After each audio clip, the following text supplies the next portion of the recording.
dan juga tadi menyinggung bagaimana dari Pak Alan yang menyebutkan bahwa salah satu dari implementasi PPKM itu adalah melalui bagaimana adanya vaksinasi yang mungkin sekarang sedang digencarkan oleh pemerintah. Namun ada lagi isu yang muncul di balik adanya kewajiban dari vaksinasi ini, yang mana itu adalah pemerluan kepentingan dari sertifikat vaksin yang membatasi, yang sepertinya itu membatasi kegiatan-kegiatan kita, seperti contohnya pada artikel yang dapat kita lihat berikut ini.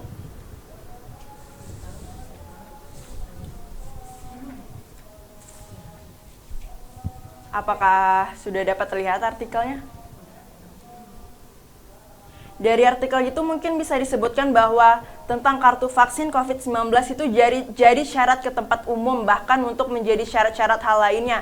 Mungkin sudah bisa kita lihat saja Bapak Ibu bahwa salah satu contohnya itu adalah dalam penerbangan tadi. Jadi selain ada dari harus adanya syarat PCR tadi, juga ternyata sekarang itu dibutuhkan adanya syarat dari apakah kita sudah vaksin gitu.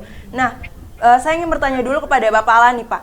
Bagaimana menurut Bapak kepentingan terkait adanya sertifikat vaksin ini untuk kegiatan-kegiatan kita, terutama nanti bila mungkin di perhotelan akan ada keluar juga SOP-nya bahwa apabila kita ingin berkunjung kita perlu adanya sertifikat vaksin ini, Pak? Sebenarnya kalau itu tentu pasti bagus ya, niatnya bagus, yaitu adalah untuk bagaimana mempercepat terjadinya herd immunity ya, kekebalan komunal itu cepat terjadi. Namun di sisi lain juga saya mengingatkan ada beberapa hal yang juga harus dijamin oleh pemerintah.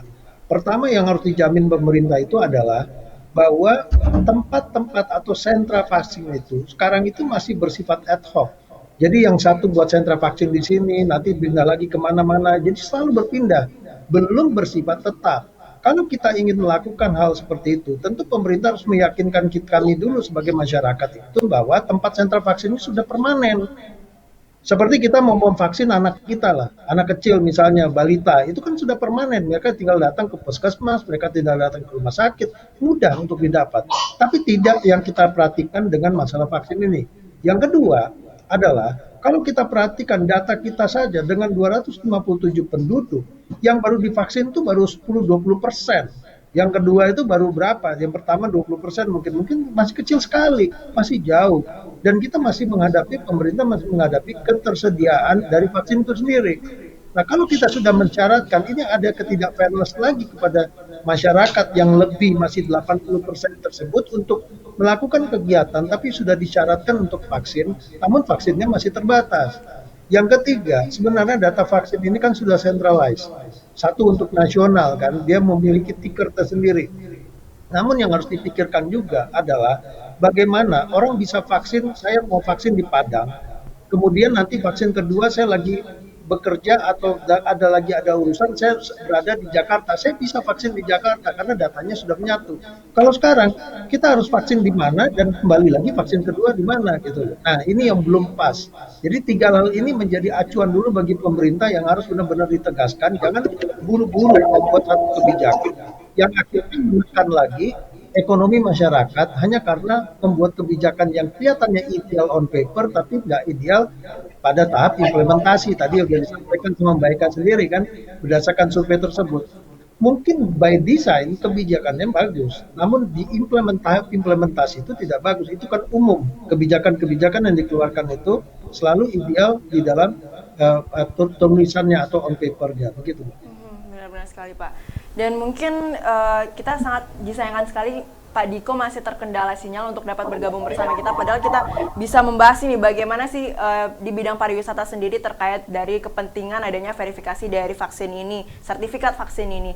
Dan ingin saya bertanya kepada Ibu Eka nih Bu, menurut Ibu di pandangan ekonomi, bagaimana sih krusialnya sertifikat vaksin ini untuk dimiliki, terutama nih apabila kita ingin berkunjung ke tempat-tempat yang dengan mobilitas yang sangat padat. Mungkin bisa dikatakan apakah penting jika nantinya perlu ada syarat untuk di kegiatan pasar tradisional ada sertifikat vaksin ini, Bu?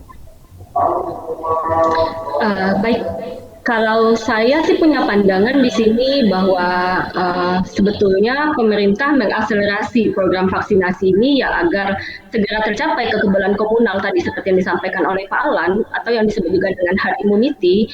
Jadi di sini kita meyakini bahwa vaksinasi ini sebetulnya memiliki peran sentral dalam penanganan COVID-19 dan pemulihan ekonomi nasional.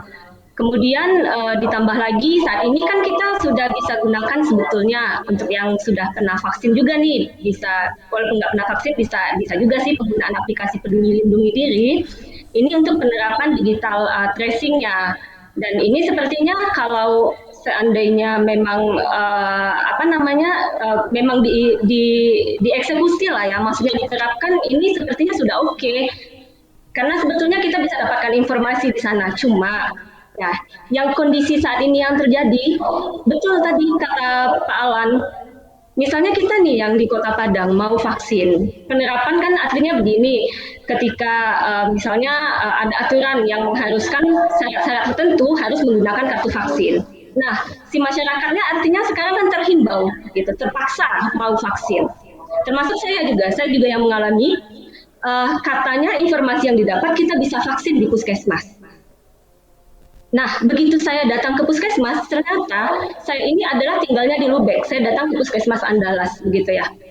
Kemudian begitu saya datang, ternyata informasi yang diberikan saya nggak bisa vaksin hari itu. Sementara saya merasa sehatnya adalah hari itu. Tapi saya harus mendaftar dulu by online, besoknya saya baru bisa daftar vaksin.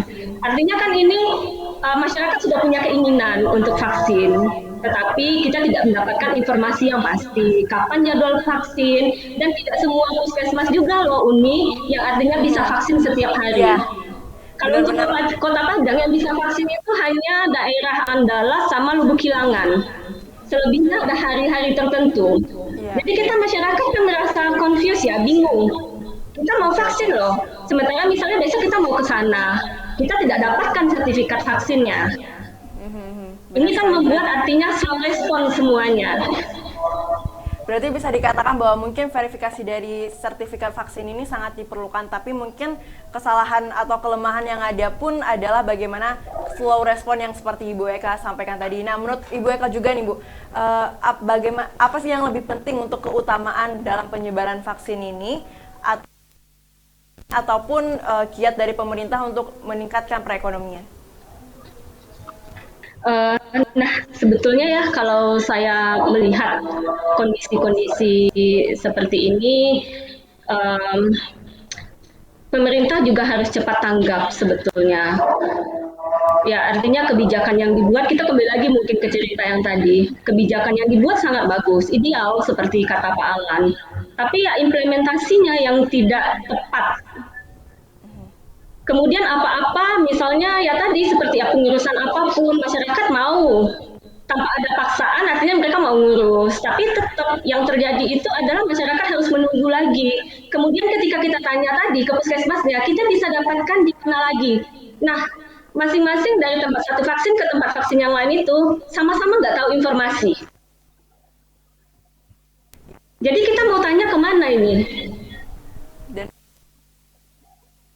Kepada masyarakat ataupun kepada pemerintah bagaimana pentingnya informasi yang jelas kepada seluruh masyarakat, dan takutnya pun juga kalau di sisi masyarakat kita lihat itu adalah termakan dari kabar-kabar hoax yang mungkin bisa kita bilang gitu ya Ibu. Betul. Bapak ya.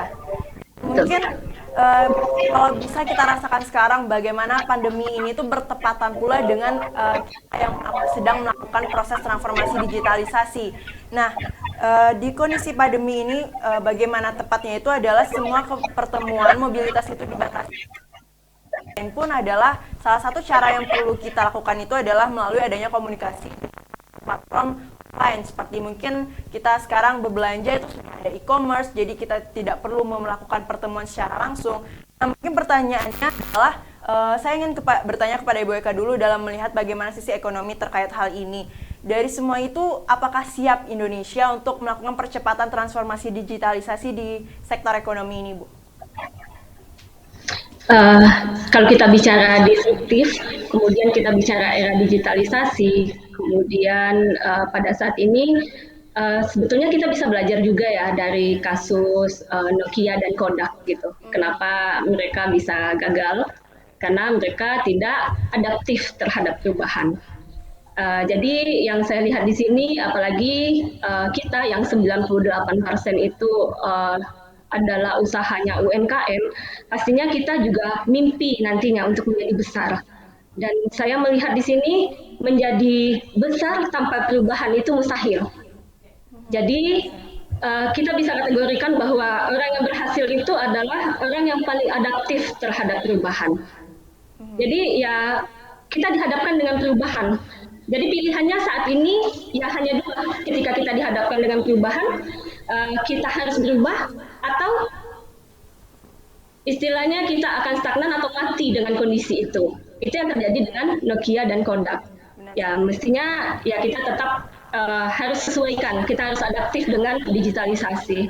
Oke, terkait juga nih Bu, dengan hal adaptif itu, mungkin salah satunya itu perlu pula kita implikasikan terhadap perhotelan ya Pak ya, dan juga restoran, terkait dari implikasi bagaimana perlunya kita beradaptasi di era digitalisasi ini. Mungkin kalau misalkan dari perhotelan sendiri pun juga sudah kita rasakan nih, mungkin kita kalau misalkan mau order atau booking kamar, kita bisa melalui aplikasi saja sekarang. Berbeda sekali dengan mungkin yang terdahulu kita perlu booking langsung ke hotelnya, ataupun kita perlu menggunakan ada agen-agen tertentu. Nah, menurut Bapak sendiri di bidang perhotelan nih Pak, apakah dari transformasi digitalisasi ini bisa menguntungkan atau malah merugikan, karena bisa dikatakan tadi bahwa adanya kesingkatan ataupun kita lebih mudah nih dalam melakukan pemesanan kalau misalkan kita lihat dari sisi customer. Kalau misalkan dari perhotelannya sendiri bagaimana Pak? Jadi gini, tadi sudah disampaikan Mbak Eka ya secara clear ya. Yang pertama adalah bahwa kalau kita mau maju, memang adaptasi terhadap sesuatu itu penting ya. Apalagi sejak tahun 2020 itu kita transformasi digital itu tanpa disadari itu berlangsung cepat. Ya kita melakukan pertemuan secara virtual dan banyak hal lagi yang dilakukan. Nah, kalau kami di sektor hotel itu memang sudah memulai dari hal kecil, mulai dari reservasi, kunci kamar, ya kan, dari penyelesaian macam-macam di internal itu dari yang sudah mulai dilakukan. Namun kita juga harus pahami bahwa transformasi digital itu tidak serta-merta mudah juga dilakukan, karena apa? Biayanya cukup besar dan return of investment-nya juga lama sekali.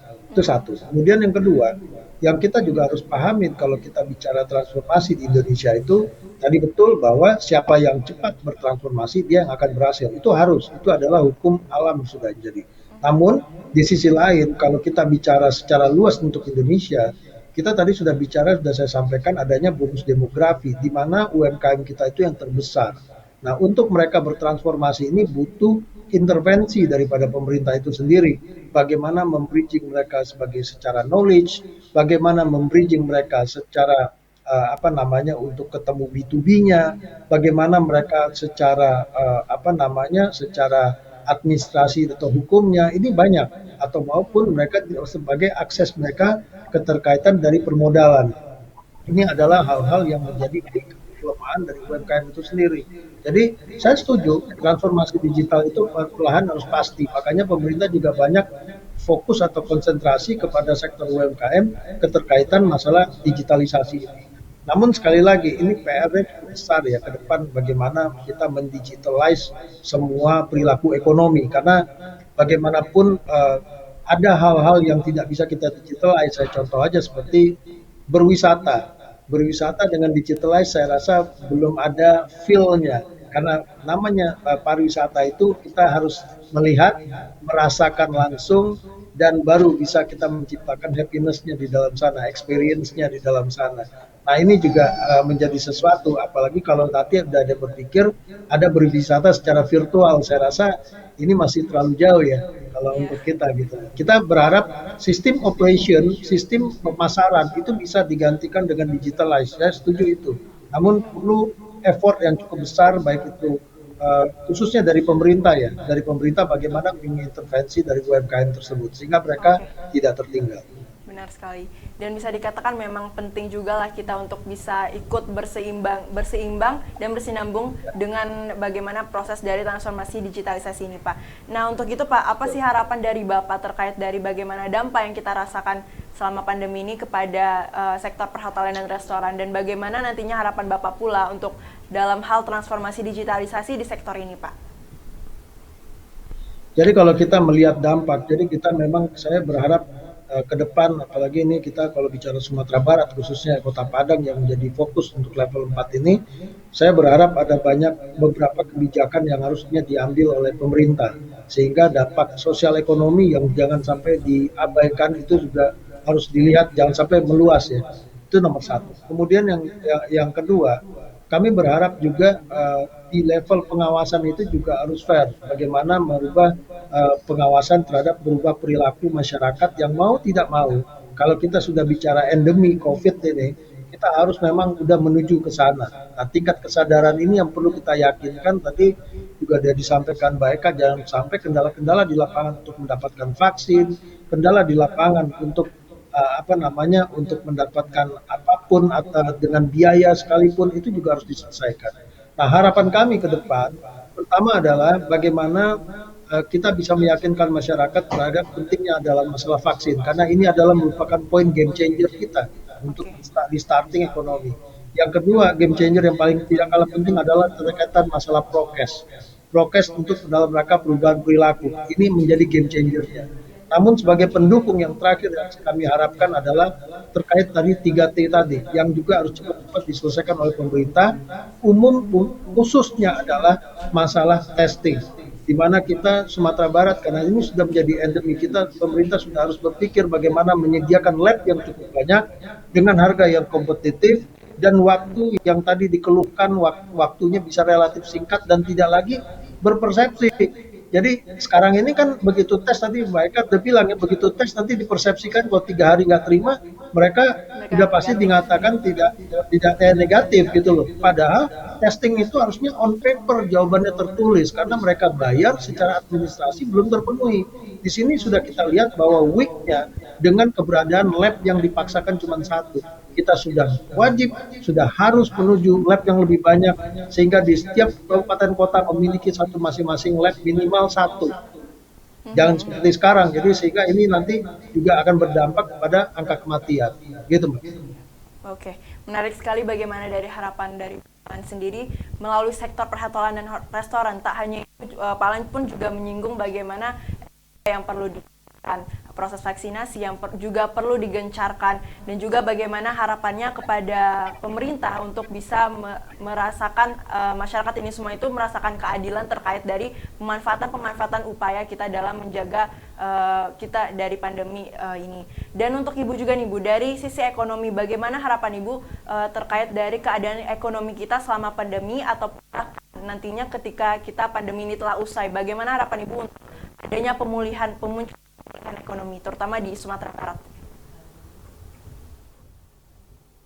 Harapan saya pertama saat ini pastinya kita ingin ya pandemik ini segera berakhir, sehingga tidak ada lagi masyarakat kita yang terdampak akibat COVID ini. Itu harapan pertama, mudah-mudahan amin.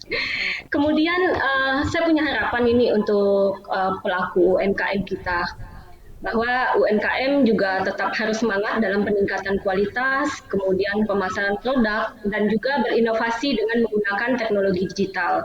Ya, dengan memperluas kerjasama dengan berbagai pihak, juga mengadakan pertemuan serta diskusi rutin secara online untuk tetap menjaga produktivitas UMKM. Karena UMKM ini memiliki peran strategis dalam menopang pertumbuhan ekonomi nasional, serta UMKM ini juga merupakan, kita bisa bilang sih, garda terdepan ya dalam pencapaian pilar ekonomi dengan penciptaan lapangan kerja. Kemudian juga mereka sanggup dalam penciptaan kondisi kerja yang layak, inovasi bisnis, adaptasi, dan mitigasi dampak negatif ekonomi, sosial, dan lingkungan operasi bisnis untuk pertumbuhan ekonomi yang inklusif dan berkelanjutan. Itu harapan kita kepada UMKM. Kemudian tadi harapan kepada pemerintah juga ini. Saya melihatnya strategi yang dibuat ini sudah baik, tapi kita kembali lagi bahwa implementasinya yang tidak berjalan dengan baik. Tentunya kita berharap di sini adanya monitoring terhadap implementasi dari penerapan kebijakan yang diberlakukan. Sehingga kita tidak seperti jalan di tempat atau bahkan mundur lagi nih, balik lagi ke masa 2020, tahun 2020 waktu pandemi awal-awal. Kemudian juga saya sangat berharap kebijakan publik yang artinya bersifat fast response perlu diambil oleh pemerintah dalam masa darurat penyebaran COVID-19 ini. Ya, implementasi dari kebijakan yang terjadi justru menunjukkan respon yang sangat lambat. Ini kalau pendapat saya gitu. Jadi kita mohonlah kepada pemerintah untuk hal-hal yang terkait dengan COVID-19, pencegahannya ini supaya lebih cepat atau fast response, dan transparansi data juga masih banyak yang belum jelas. Jadi ini menyebabkan ketidakefektifan dan membingungkan kita selaku masyarakat. Harapannya seperti itu. Data-data juga mestinya transparan, informasi juga transparan, sehingga kita nggak bingung lagi begitu. Oke, baik sekali. Terima kasih sekali kepada penyampaian-penyampaian dari Bapak dan Ibu di program Natal kita pada malam ini, dan sudah tidak terasa sudah 1 jam kita bersama melakukan obrolan yang sangat bisa dikatakan insightful, dan ini kita telah mencatat beberapa catatan-catatan ataupun PR yang tak hanya untuk pemerintah saja, tapi juga untuk kepada semua sektor, tak terkecuali pun pada masyarakat. Untuk itu terus pantengin bagaimana informasi-informasi ini yang jelas. Dan saya mengucapkan terima kasih kepada Ibu Eka dan juga Bapak Alan yang telah menyempatkan waktunya untuk berbincang-bincang bersama kita di program Ranah Talk ini. Terima kasih Ibu dan Bapak. Baik, semoga kita selalu berada di lindungi Tuhan Yang Maha Esa. Dengan itu, jangan lupa untuk selalu patuhi protokol kesehatan, menjaga jarak, mencuci tangan, dan mematuhi protokol kesehatan lainnya. Dan sekiranya saya Friska Ramarika mewakili kru yang bertugas, harap untuk undur pamit. Dan tentunya tetap saksikan Ranah Talk setiap hari Selasa jam 7 malam dan Kamis jam 3 sore dan 7 malam.